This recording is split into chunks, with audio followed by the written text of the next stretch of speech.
मौत के बाद तबादला।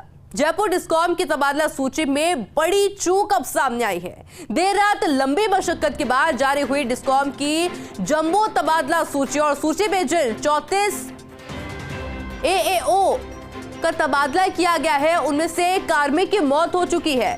सूची में 22वें नंबर पर मौजूद राकेश कुमार जैन का 12 तबादला किया गया है, जबकि राकेश कुमार जैन की फरवरी शुरुआत में ही मृत्यु हो चुकी है।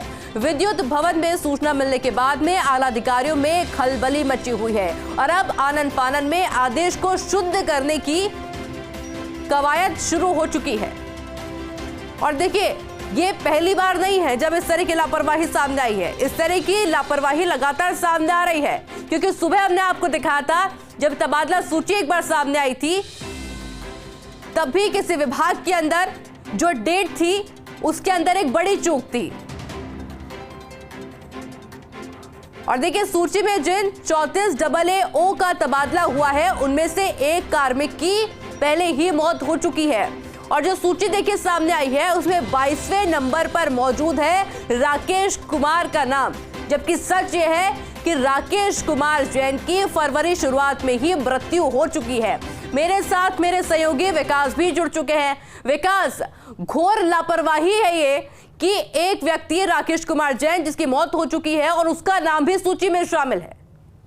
हाँ देखिए, बिल्कुल कल देर रात तक जो तबादला सूची को लेकर जो मशक्कत की गई थी, उस मशक्कत में किस तरह की चूक की गई है, किस तरह से जो जिम्मेदार अधिकारी हैं वो आंख बंद करके काम करते हैं, उसका एक जीता जागता उदाहरण जो AAO सेकंड की जो लिस्ट जारी हुई है उसमें देखने को मिल रहा है। इस सूची में 22वें नंबर पर राकेश कुमार जैन का नाम शामिल है, जो कि कोटा में तैनात थे। उनका 12 तबादला किया गया है, जबकि जो राकेश कुमार जैन है उनकी फरवरी की शुरुआत में 4 फरवरी को, अभी तक जानकारी मिल रही है 4 या 5 फरवरी के आसपास की बात है कि 4 फरवरी को उनकी मृत्यु हो चुकी है। और उसकी सूचना मुख्यालय को भी उन्होंने 2 दिन पहले सूचना दे दी है। उसके बावजूद भी मुख्यालय ने उस जो कह सकते हैं मानवीय जो दृष्टि से जो चीजें होती है, क्योंकि देखिए जब किसी व्यक्ति की मृत्यु होती है, कार्मिक की मृत्यु होती है, उसके परिवारजनों पे कितना दुखद वो होता है। और ऑन ड्यूटी कोई कर्मचारी एक्सपायर हो जाता है, उसके कर्मचारी के डेथ होने के बाद में उसका तबादला लिस्ट में नाम आता है,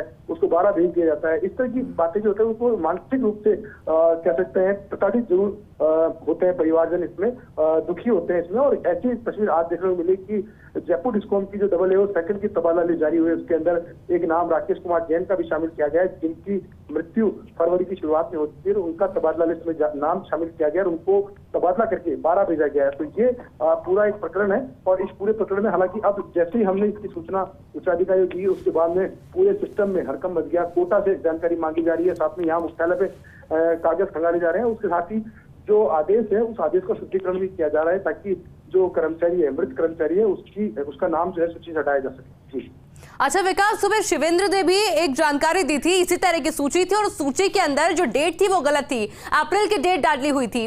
तो या तो इसको इस तरह से समझा जाए कि तबादले इतनी बड़ी संख्या के अंदर हो रहे हैं कि विभाग भार झेल ही नहीं पा रहा है, क्योंकि ध्यान ही नहीं दिया जा रहा है कि क्या गलती हो रही है इसके अंदर। देखिए, ये जो तबादला प्रक्रिया है इसको सीधे तौर पे देखा जाए तो सरकार ने बहुत क्लियर डायरेक्शन दिए थे कि पारदर्शी तरीके से तबादले होने चाहिए और तबादले होते हुए ध्यान रखना चाहिए किसी भी तरह की गफलत नहीं हो। उसके बावजूद इस तरह की गफलत आ रही है तो पूरे सिस्टम पर सवाल खड़ा करती है।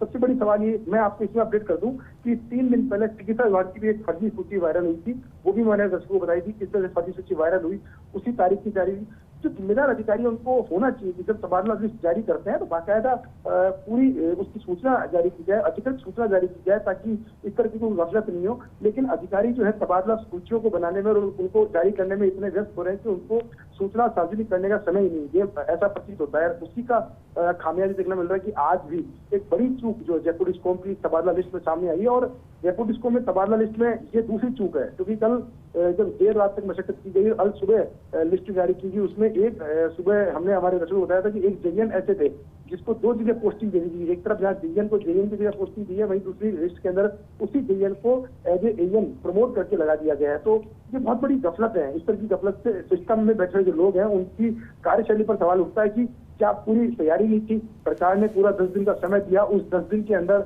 एक्सरसाइज नहीं की गई और एन मूवमेंट पे जब अंतिम क्षण आ गया, 20 तारीख का दिन अंतिम दिन था, उस दिन आनंद फानन में लिस्ट जारी की गई। हालांकि सरकार ने 2 दिन का समय बढ़ा दिया है, लेकिन उससे पहले कल पूरी देर रात तक, मैं आपको अपडेट कर दूं, विद्युत भवन में कल देर रात तक उच्चाधिकारी बैठे, कुछ एसीएस हैं वो बैठे थे, उसके अलावा जयपुर स्कॉम के सीएमडी है वो बैठे थे, उसके अलावा और अन्य आला अधिकारी बैठे थे। उनकी मौजूदगी में लिस्ट जारी हुई। तो ये लिस्ट जारी होते वक्त जो मातहत अधिकारी जिनके पास जिम्मा है वो संभवतः इस जो सिस्टम है और जो तबादलों की पारदर्शिता है उसको गंभीरता से नहीं ले रहे। उसका नतीजा है कि इस तरह का प्रकरण सामने आया जिसमें कि मृत हो चुके कर्मचारी को भी तबादला करके दोबारा भेज दिया गया है। जी। अच्छा विकास, बड़ी और चौंकाने वाली बात तो ये है कि लगातार लापरवाही हो रही है, लगातार फोर्स इंडिया प्रमुखता के साथ में दिखा भी रहा है, यानी कि उस लापरवाही को उजागर भी कर रहा है, उसके बावजूद अधिकारियों की आंख नहीं खुली अभी तक।